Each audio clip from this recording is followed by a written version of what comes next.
네, 오늘 함께 나누실 하나님 말씀은 신약성경 누가복음 22장 14절에서 20절까지 말씀입니다. 우리 김하나 집사님 인도로 교독하시고 마지막 절 같이 읽겠습니다.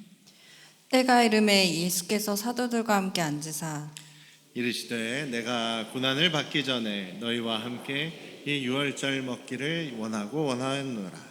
내가 너희에게 이르노니 이 유월절이 하나님의 나라에서 이루기까지 다시 먹지 아니하리라 하시고 이에 잔을 받으사 감사하기도 하시고 이르시되 이것을 갖다가 너희끼리 나누라. 내가 너희에게 이르노니 내가 이제부터 하나님의 나라가 임할 때까지 포도나무에서 난 것을 다시 마시지 아니하리라 하시고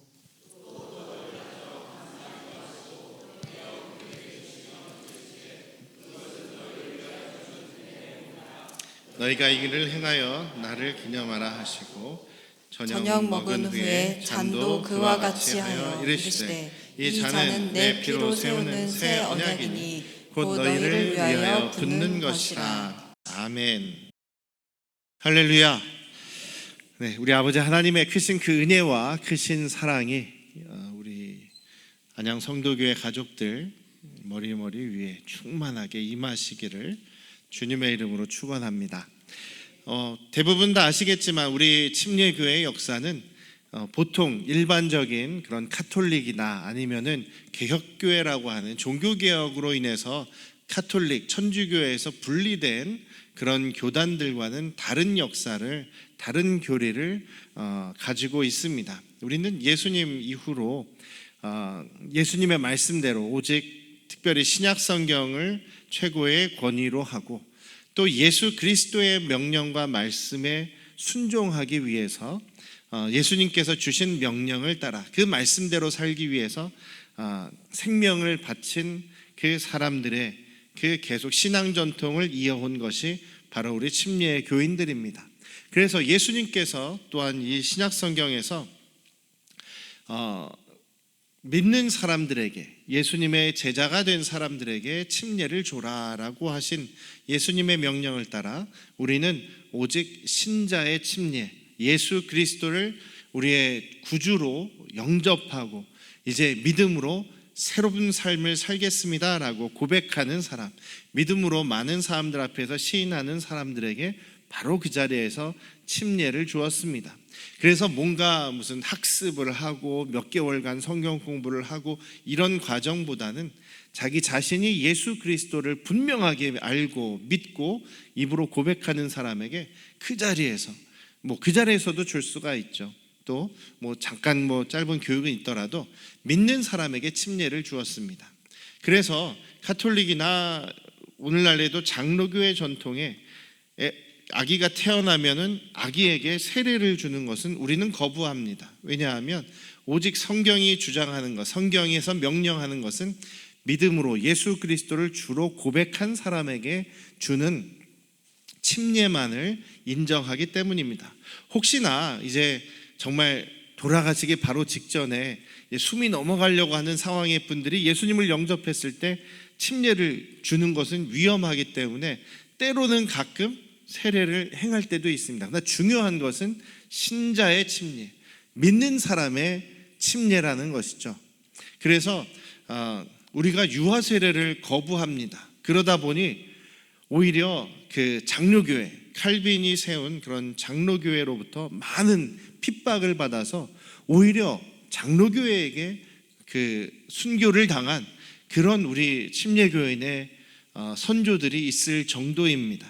그래서 우리는 그 교단으로 만들어서 우리도 이제 세력을 연합해서 교단을 만들어서 우리도 다른 교단들로부터 보호받고 보호하고 또 우리의 신앙을 유지하기 위해서 침례 교단이 만들어진 것은 우리도 18세기 그러니까 감리교회가 생기고 이런 그쯤에 그런 교단이 만들어지는 교단 운동을 할 때 정식 교단으로 이제 만들어졌습니다. 연합을 하게 되었습니다만 그 전부터 우리의 역사는 예수님의 제자들 때부터 계속해서 신자의 침례를 그리고 성경, 신약 성경의 최고의 권위를 두고 있는 그런 성도들의 모임이 계속 침례 교인이었다라고 이해하시면 좋겠어요. 그래서 우리 침례 교단에는 성경이 이야기하고 있는 신약 성경에서 가르쳐주고 행하라고 하신, 특별히 예수님께서 행하라고 하신 의식은 딱 두 가지만을 지킵니다. 그 중에 하나는 아까 말씀드린 침례고, 믿는 사람 신자의 침례가 첫 번째고, 두 번째는 이 주의 만찬, 성만찬 혹은 성찬식이라고도 하는 이 성만찬 의식입니다. 예수님께서 유월절 전날, 이제 유월절 전날 저녁 시간, 해가 지고 나서 밤 시간에 이제 그 유월절 명절 식사를 같이 합니다. 그것이 이제 유대인들의 전통이에요. 왜냐하면 이제 이스라엘 백성들이 마지막 출애굽하기 전에 그 밤에 이제 같이 급하게 식사를 하고 어린 양을 죽여서 그 피를 문설주에다 바르죠. 그래서 하나님의 죽음의 사자가 그 피를 보고, 어린 양의 피를 보고 그 집을 이제 넘어가게 된 데서 유월절이 시작됩니다. 넘어가다, 유월하다라는 그 의미로 유월절인 것이죠. 그래서 양의 피를 바르지 않은 집은 유대인이든 이집트 사람들이든 상관없이 장자들이 다 죽음을 당했습니다. 그래서 그 장자의 죽음을 이집트 전체에 일어난 그 비극적인 심판으로 인해서 바로 왕이, 파라오가 이제 모세를 불러서 너희 백성들 다 데리고 나가라, 우리나라에서 빨리 나가줘라 라고 이렇게 부탁을 해서 나가게 되죠. 그것이 출애굽 사건이고, 그리고 그 어린 양을 죽여서 그 피를 발라서 그 생명을 보호한 그때로부터 이제 유월절이라는 그런 명절을, 이스라엘의 유대인들의 최고의 명절인 유월절을 지키게 되었던 것입니다. 그 유월절 전날 예수님께서 제자들과 마지막 저녁 식사, 유월절 저녁 식사를 같이 하시면서 이 성만찬 예식을 가르쳐 주셨고, 초대교회는 이것을 너무나 잘 지켰습니다. 그래서 초대교회는요, 회당에서 모여서 예배를 드립니다. 안식일에 회당에서 모여서 예배를 드려요. 근데 회당에서 예배만 드릴 뿐이지 그 다음, 그리고 평일날, 그리고 주일날은 각각 성도들의 가정에서 모입니다. 뭐 작은 교회가 모이듯이, 옛날 구역이 모이듯이 가정에서 모여요. 거기서 식사를 같이 합니다. 저녁 식사를 같이 하고, 또 거기에서 성만찬 의식이 또 진행이 됩니다. 그러니까 모일 때마다 가정에서 거의 매일 모였어요. 매일 모여서 예배 드리고, 또 작은 예배 드리고, 같이 식사하고, 성만찬 의식하고, 그리고 또 거기에서 침례가 있고, 또 교육이 있고, 성경 공부하고, 기도하고, 이런 모임이 거의 매일 이루어졌습니다. 그때마다 빠지지 않는 것이 이 성만찬 의식이었던 것입니다. 굉장히 중요합니다. 그래서 중세 카톨릭 교회에서는, 조직교회였던 카톨릭, 로마의 국교로 기독교가 공인된 다음부터 카톨릭이 점점 부패하게 되고, 권력을 갖고 힘을 가지니까 점점 부패하게 돼요. 그래서 이 성만찬의 교리를 좀 변질시켜 버립니다. 어떻게 변질되냐면, 그 당시에는 그 성경책이, 신약 성경 이 책이 그 각 나라의, 각 민족의 말로 번역을 하지 못하게 했습니다. 각 나라말, 우리는 한글로 된 성경을, 번역된 성경을 가지고 있지만 어떤 민족도 성경을 번역하지 못하게 했어요. 그래서 성경은 오직 라틴어로만, 로마 제국에서 사용하는 라틴어로만 기록된 성경을 읽게 하였고, 그것도 일반 성도들은 읽지도 못해요. 사제들, 또 교황이라든지 신부라든지 이런 사제들만이 성경을 읽고 전하게 됐습니다. 그러니까 자기들이 필요한 대로 말하면 그 신앙생활하는 성도들은 그런가 보다 하고 무조건 믿을 수밖에 없는 그런 상황이죠. 그래서 이 사람들이 변질시키면서 어떻게 이야기를 하냐면, 화채설이라는 교리를 주장을 합니다. 무엇이냐면, 여기에 보면 예수님께서 떡을 떼서 제자들에게 주시면서 이르시기를, 이것은 너희를 위하여 주는 나의 몸, 나의 살이다 라고 말씀하시죠. 그리고 잔에 대해서는, 이것은, 여기에서는, 우리 누가복음에서는 이 잔은 내 피로 세우는 새 언약이다, 다른 복음서에서는 너희를 위하여 흘리는 나의 피다라고 말씀하시죠. 그래서 카톨릭에서는 이 떡은 그냥 떡이 아니라 거룩한 떡, 예수님의 우리 몸에 들어가면 예수님의 몸으로 정말 변하는 그런 떡이다. 예수님의 몸으로 변하는 떡이다. 그래서 그걸 굉장히 거룩하게 여깁니다. 그리고 이 피도, 이 잔도 거룩한 잔, 우리 몸에 들어가면 실제로 예수님이 이건 피라고 하셨고 살이라고 하셨으니까 실제로 우리 몸에서 피로 변한다는 거예요. 그래서 예수님께서 그 요한복음에서도 내 살과 내 잔을 내 피를 마시지 않는 사람은 하나님 나라에 들어가지 못한다, 이런 얘기를 하셨지 않습니까? 그걸 있는 그대로 정말 예수님께서 말씀하신 대로 그 떡이, 잔이 우리 몸에 들어가면 살로 바뀌고 피로 바뀌어서 우리가 그 예수님의 살과 피를 정기적으로 계속 공급받아야만 이제 구원받는다는 거죠. 천국에 갈 수 있다는 거죠. 그래서 가톨릭이 가장 그 사람들을 이렇게 올가매는 그 족쇄가 뭐냐면, 가톨릭에 복종 안 한다, 왕이라 할지라도, 심지어 왕이라 할지라도 가톨릭 사제들에게 혹은 뭐 교황에게 반역한다, 그러면 파문을 시켜버립니다. 너는 이제 우리 그 가톨릭의 교적에서 추방시킨다. 그럼 어떻게 되느냐? 파문을 당하면 이제 매주 드리는 미사, 예배에 참석할 수가 없죠. 참석할 수가 없습니다. 그러면 어떻게 되느냐? 이 성찬의 떡을, 성찬의 잔을 먹고 마실 수가 없는 거예요. 그러면 어떻게 됩니까?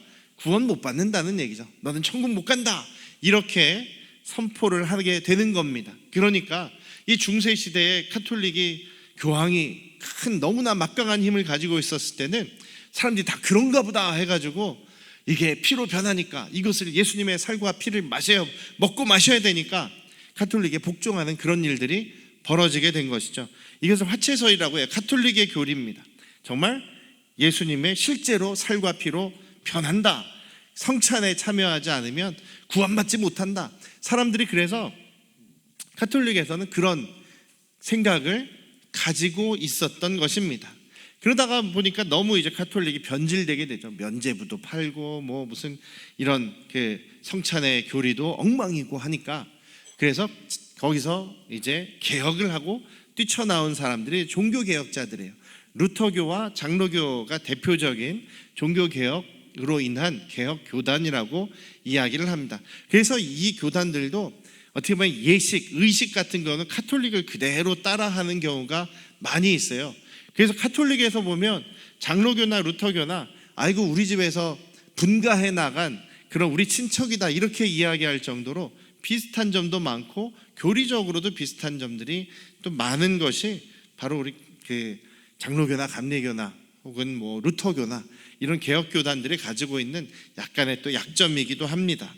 그래서 개혁교단은 이거 그 화채설 아니다, 이거 그 성찬식에 참여하지 않더라도 구원받을 수 있다, 오직 믿음으로만, 예수님 믿는다고 하면 다 구원받는다, 그러니까 이거는 아니다. 대신에 이 성찬식을 하는 것은 여기에 있듯이 예수님께서 그 19절에 보시면 너희가 이를 행하여 나를 기념하라, 이렇게 말씀하시죠. 예수님을 기억하고 그냥 기념하고 감사하는 정도다라고 얘기하는 거죠. 그래서 기념설이라고 얘기를 합니다. 단지 기념일 뿐이다. 그렇다고 한다면 중요성이 너무 약한 거죠. 예수님께서는 이것을 행해라, 너희들 이것을 계속 행하고, 행할 때마다 나의 이 십자가를, 나의 그 희생을, 또 나의 몸과 피를 기억하라고 말씀하시는데 의미가 너무 약한 거예요. 해도 되고 안 해도 되는 기념으로만 이렇게 생각한다면 너무 의미가 약하죠. 그래서 우리 침례교회의 입장은 무엇이냐면, 이것은 우리에게 있어서 중요한 복음의 가르침입니다. 정말로 예수님의 살로 변하거나 정말 예수님의 피로 변하는 것은 아니겠지만, 창조자이신 예수님께서 말씀으로 세상을 창조하신 그 말씀이신 예수님께서 이것은 내 살이다라고 명령하셨고 이것은 내 피다라고 말씀하셨기 때문에 예수님의 살과 피의 효과가 있다는 거예요. 무슨 얘기냐면, 그 떡과 잔을 우리가 먹고 마셨을 때 우리 안에서 예수님이 더 우리와 함께 하신다, 우리 주님과 하나됨, 연합을 의미하는 거죠. 우리가 예수님을 영접하면 예수님께서 우리 안에 오십니다. 주님의 영을 우리에게 부어주심으로 예수님께서 우리와 함께 계십니다. 그것을 매일매일 기억하고 그것을 매일매일 감사하고 또 주님의 살과 피로 인해 우리는 예수님의 사람으로 예수님의 생명으로 새롭게 거듭났으니 우리는 변화된 사람이다라는 것을 계속 기억하고 또 우리 삶 속에서 그것을 실천하도록 강조하는 효과가 있는 것이죠. 그래서 이 성찬식은 너무나 중요하다라는 것입니다. 주님과의 연합으로서 주님으로 인해 거듭난 새로운 생명이라는 증거가 바로 이 성찬식의 의미다라는 것을 여러분들 잊지 않으시고 계속 기억하시기를 주님의 이름으로 축원합니다. 예수님을 여러분들이 주님으로 모셨으면 여러분들 안에 누가 계시다고요? 예수님의 영이 계십니다. 그러면 우리가 거듭난 사람으로 어떻게 살아가야 됩니까? 우리 안에 계신 예수님의 말씀을 따라서 살아가야 하는 것이죠. 예수님이 나의 주인 되셔서 살아가야 되는 것입니다. 그래서 우리의 모든 삶 속에서 어떤 말을 하든 어떤 행동을 하든 뭘 결정을 하든 가장 중요한 것은 예수님이 뭘 기뻐하시느냐, 예수님의 뜻이 무엇이냐, 예수님의 가르치심이 무엇이냐, 예수님이라면 어떻게 하실 것이냐, 이것을 가장 기억하고 생각하고 그것대로 살아가기 위해 노력하고 애쓰시는 저와 여러분들 되시기를 주님의 이름으로 축원합니다. 예수님께서 제자들에게 먼저 이 유월절 식사를 너희들과 정말 함께 하기를 원했다라고 말씀하시죠. 15절에 보면 예수님께서 너희와 함께 내가 고난을 받기 전에 다음 이제 이 유월절 저녁 식사가 끝나고 밤에 붙잡히셔서 밤새도록 고난당하시고 매 맞고 채찍에 맞고 그 다음 날 돌아가시지 않습니까?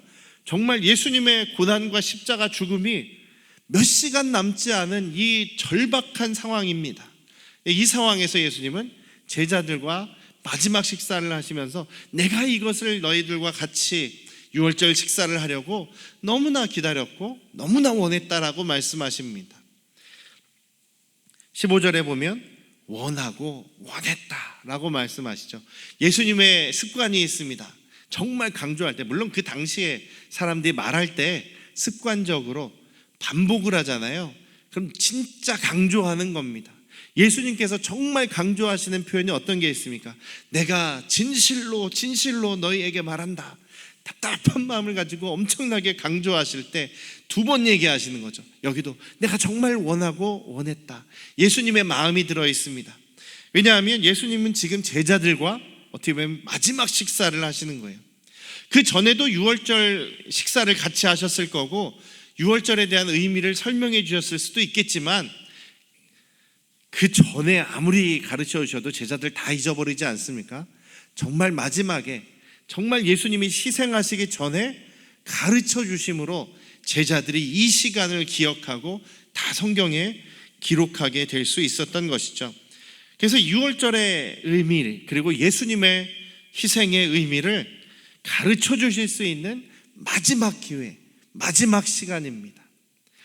예수님께서는 유월절의 어린 양이다. 유월절 어린 양이 바로 나다라는 것을 가르쳐 주시기 위해서 이 마지막 식사의 자리를 함께 하시기를 그렇게 원하셨다라는 것이죠. 우리가 언제 예수님 다시 오실지 모릅니다. 언제 이 주님의 심판이 또 이 세상의 종말이 있을지 모릅니다.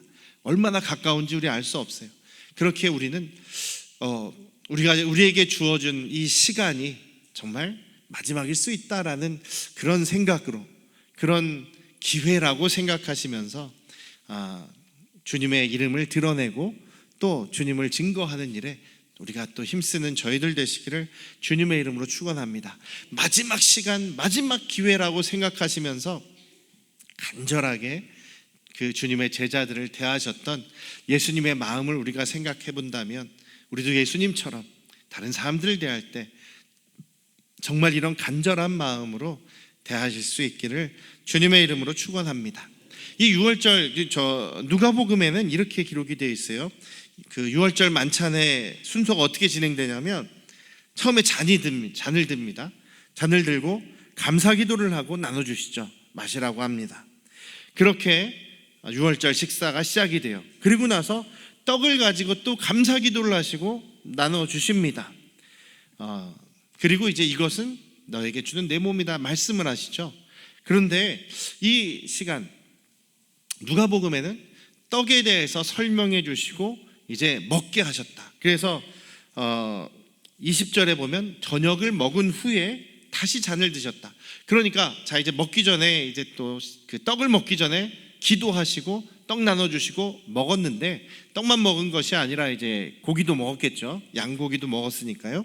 그게 유월절 저녁 식사의 시작을 기도하심으로 또 떡을 먹게 하셨습니다. 다 마친 후에 잔을 20절에 보면 잔도 그와 같이 하여라고 되어 있는데, 잔도 그와 같이 했다는 얘기는 저녁 먹은 후에 떡을 이제 다 먹은 후에 잔을 드시고 감사기도 하시고 그리고 그 잔을 또 똑같이 나눠주셨다는 표현입니다. 다른 복음서에는 잔을 들고 감사기도 하시고 나눠주시면서 이 잔은 내 피다라는 설명을 해주셨다라고 기록되어 있어요. 그러니까 자 잔을 먼저 마시고 떡을 먹고 잔을 마셨습니다. 그러면서 그 전에 각각 감사기도를 하셨어요. 그러니까 감사기도를 몇 번 하셨습니까? 3번 하신 거죠. 3번의 감사기도를 하셨습니다. 잔을 처음에 먹기 전, 떡을 먹기 전, 또 잔을 먹기 전. 잔이 2번이고 중간에 떡입니다. 처음에 잔을 구약의 유월절이라고 생각을 할 수가 있어요. 구약에서의 유월절, 구약에서의 어린 양의 피, 유월절 양의 피라고 할 수 있습니다.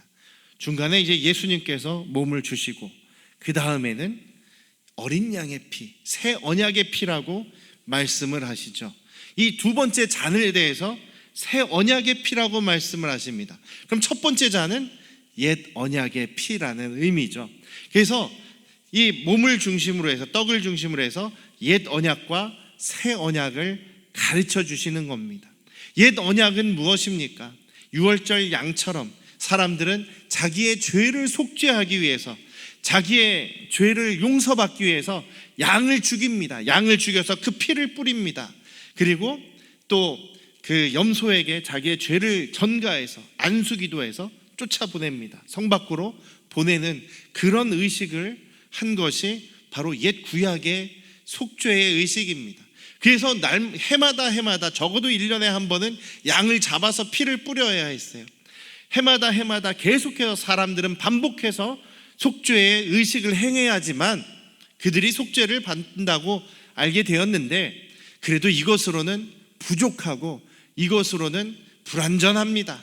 그래서 예수 그리스도께서 직접 이 땅에 오셔서 자기 몸을 들이셨습니다. 그리고 피 흘려주셨습니다. 어린 양을 매년 잡아서 피를 뿌렸던 그것이 이제 끝나버렸어요. 예수님께서, 죄 없으신 예수님께서 직접 죽으심으로 인해서, 그 피를 뿌리심으로 인해서 이제는 우리가 예수 그리스도의 그 피로, 십자가의 보혈로 인해서 우리는 이제 영원한 속죄를 받게 되었다는 것이죠. 물론 우리가 주님 앞에 우리의 죄를 회개하고 우리가 주님을 맞아들이고 영접할 때에 우리는 이제 속죄를 이루고 이제 영원한 그 회개의 자리로 나아갈 수 있게 되었다라는 것입니다. 그래서 이제 새 언약이라고 하는 것은 이제 매년마다 양을 죽여서 속죄했던 그것은 이제 끝나고, 이제 예수님의 피로 인해서 단번에 모두에게 완전하게 속죄의 길을 열어주셨다라는 것입니다.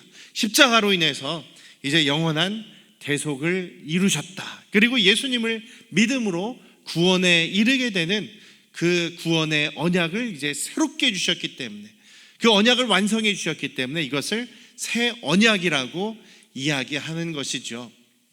우리는 은혜로 구원을 받습니다. 예수 그리스도의 그 십자가와 그리고 그 보혈로 인해서 우리는 죄 씻음을 받았고, 또 우리는 예수님을 모심으로 인해서 우리가 구원을 받았습니다. 그 은혜에 늘 감사하시는 저와 여러분들 되시기를 주님의 이름으로 축원합니다. 예수님께서 3번의 감사 기도를 하셨다고 했습니다. 옛 언약에 대해서도, 또 자신의 그 십자가의 희생과 고난과 죽음에 대해서도 감사기도 하셨고, 이 제자들, 형편없는 제자들, 아주 답답한, 아직도 여전히 모자란 제자들을 보시면서도 감사기도를 올리신 분이 예수님이십니다. 거기에서 어떻게 참 감사가 나왔을지 참 정말 저희가 다 이해할 수 없습니다만, 그렇게 우리 예수님은 정말 우리가 늘 감사하고 그 은혜를 늘 생각할 때마다 감격할 수밖에 없는 것이죠. 주님은 희생의 자리에서도 감사하셨고, 또 이제 고난을 앞두고 죽음을 앞두고서도 감사하셨습니다. 우리가 이런 모든 상황에서 감사하실 수 있겠습니까? 그래도 우리는 예수님을 생각하며 감사하는 자리로 늘 들어가시기를 주님의 이름으로 축원합니다. 우리의 섬김도, 우리의 희생도, 우리의 손해봄도, 우리의 헌신도 늘 주님 앞에 감사함으로 드리실 수 있는 저와 여러분들 되시기를 주님의 이름으로 축원합니다. 예수님께서 그 보혈의 피를 흘리심으로 우리에게 구원의 길을 열어주셨습니다.